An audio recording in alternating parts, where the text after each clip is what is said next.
The Badgers at the Tide, week 3. How excited are we to see another Big Ten versus SEC showdown? How about the Alabama Crimson Tide for a second here? Because they responded in a great way last week. I know it was UL Monroe, but they put up 73 points. They beat them 73-0. That's how you do it. That's how you shut down the haters. You go out there, you play a sound game, you leave no doubt.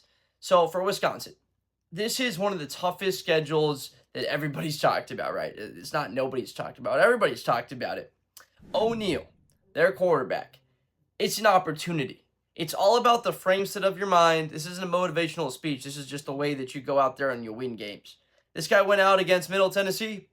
He threw for 3 touchdowns, 283 yards. You cannot believe that because it's Alabama and this opponent that it changes the way that you go out there and attack. If you're in offense and you're game planning against Alabama, you have to attack them. If you bring down the playbook and you make this thing concise, you're playing right into their hands because Alabama wants to be aggressive.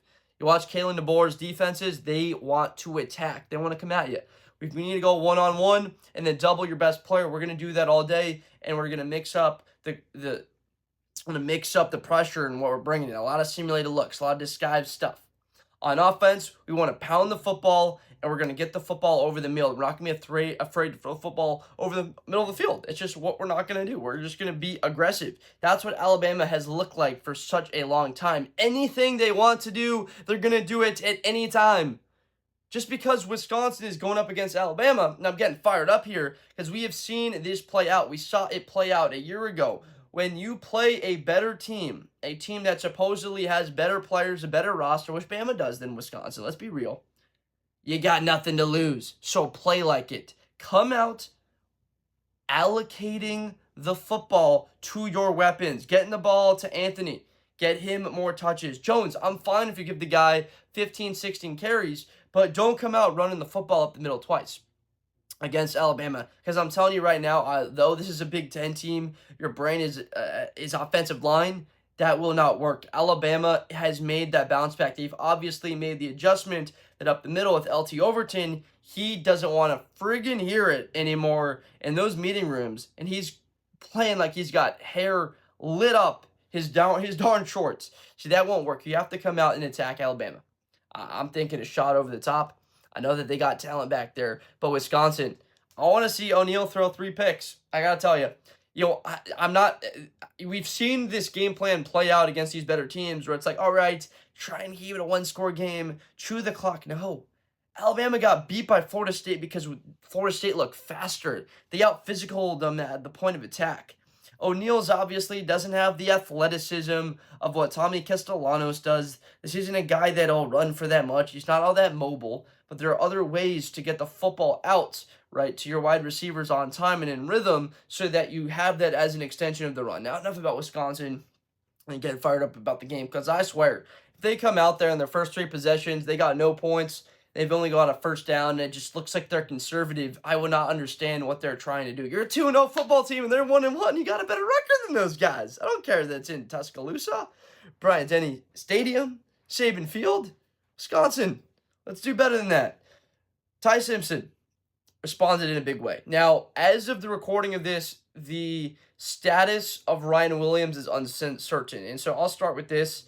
I believe that he should not play against Wisconsin. He should not play until they play Georgia. It's just my belief that he needs a little bit of a check-in in his head to get right mentally for that game against Georgia, because that is going to take an amount of physicality that I just don't know from what we saw and what guys like A.J. McCarron saw. I'm not going to be as harsh as what he was, because I think Ryan Williams is a better football player than what McCarron was leading on.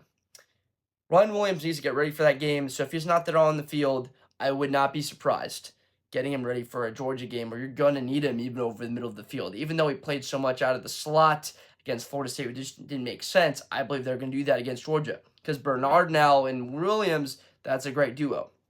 Besides talking about a guy we don't even know will be on the field. Ty Simpson is more mobile, guys. He has an athletic ability that a lot of people were not talking about coming into this season. He runs the ball better than we expected. Not in the sense he's going to run for 80 yards, but that he can evade pressure. right? I mean, against UL Monroe, 17-17, 100% completion, 3 touchdowns in this game. We saw him with a lot of time to throw, but also when he did, it's like he was be able to slip that pressure and still be able to deliver the ball downfield accurately. Wasn't under a lot of pressure in that game, I understand. But from what we've seen from Simpson, he's a lot more mobile than people are getting him in the sense of talking about up to this point in the season. The receiving core, you got to continue to attack if you're Alabama. I talked about Wisconsin game plan, how they should attack, go down swinging mentality, right? Alabama, you got to do the same thing. We need to open this thing up, continue to lean on the run. We have to get the run game established. They could not whatsoever do it in their first game against Florida State. Obviously, that showed itself early. You ran for 212, 3 touchdowns, 6 yards a carry.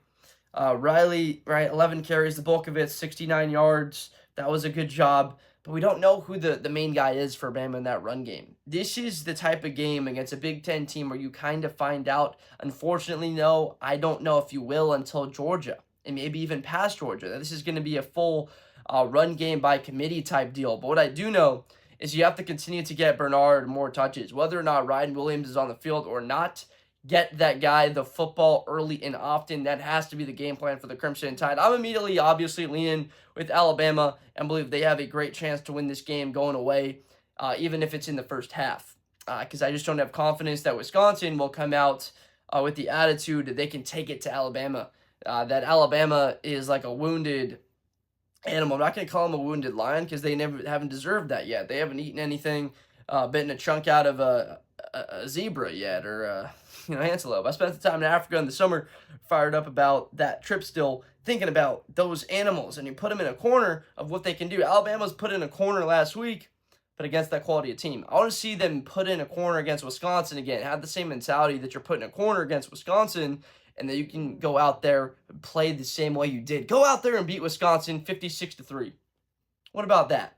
We still going to have people doubting? I bet we're going to have a lot of people saying, all right.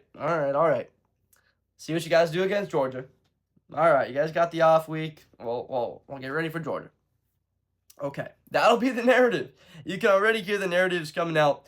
So the Crimson Tide, now on the defensive side of the ball, there's just too many players. There's too many weapons for you guys to not have a good day against Wisconsin. The pass rush, we have to get after him. Disguise the looks. I want to see you attack. I don't want to see you drop 4 guys rushing the passer, drop in 7. If you can get pressure with 4, you're going to be able to decipher that game plan, or, okay, we can do that. We can drop 7. We're going to have a great day. We're going to win this game by 40 points if we're getting pressure with 4. Pretty much any good football team can do that when they have better quality roster. But if you can't, get after him. Get him off of his spot. Understand that, right? Can we stop the run with 6 or 7? That's the key decision you have to make. Are we able to do it with 6, or do we need to allocate another guy to give us a little bit of a disadvantage in the passing game, right? That's what type of decision that we often have to find ourselves in. Alabama, because of this environment earlier, obviously they have this at home. That will be a factor, but the energy needs to be as if it were these old Alabama teams. I'm going to keep saying it. Come out there like this is the Georgia game. I know it's not, but we've seen teams overlook opponents. I just kind of remember back to Wisconsin last year when Oregon came in there. They were beating up teams real bad, and Oregon found themselves trailing in that game. It was ugly all around. Wisconsin really could have beat them. They didn't play all that well. Had a good chance. They were playing against Penn State pretty well much earlier in the season. So Wisconsin's been a team. I know both of those games, I believe, were at home for Wisconsin. Aller got hurt in the first one. But Wisconsin can play. They're capable of playing at a good level. And with these teams from a physicality stance, it just doesn't show up on the tape, on the screen every single week. Last point here, Jefferson and Lawson, the linebackers for Alabama. These guys need to be the best linebacking core in the Southeast Conference. That's what they were made out to be. But I'm telling you right now, I think Harold Perkins and Whit Weeks, these guys look like the best core in the SEC. I'll say that right now. What about Lawson and Jefferson, huh? Can we get these guys motivated? Clip me. I think Lawson and Jefferson are capable of that. Let's see them play up to that level. So by the time we get to Georgia, this is that tone setter that they are ready to go up against the Dogs. That's exactly what this game is in the sense of getting them ready. Now, as far as prediction, I think the Tide get it done. It's not quite as clean as it was beating the team 73-0. I believe they get the win in this one, 48-10, giving up 10 points to Wisconsin, beat them 48-10. It could go, obviously, a million different ways. Most likely, you play this game 100 times, Alabama's going to come out winning it 90-something of them, especially if it's at home. But as of right now, with Wisconsin, I'd rather play Alabama and what they're at like right now than what they'll probably be in about 5 or 6 weeks, no matter what their record is. So I'm curious what you have to think about that prediction. Let me know down below in the comments who wins this game, why, what you think the final score will be. I appreciate you so much for watching.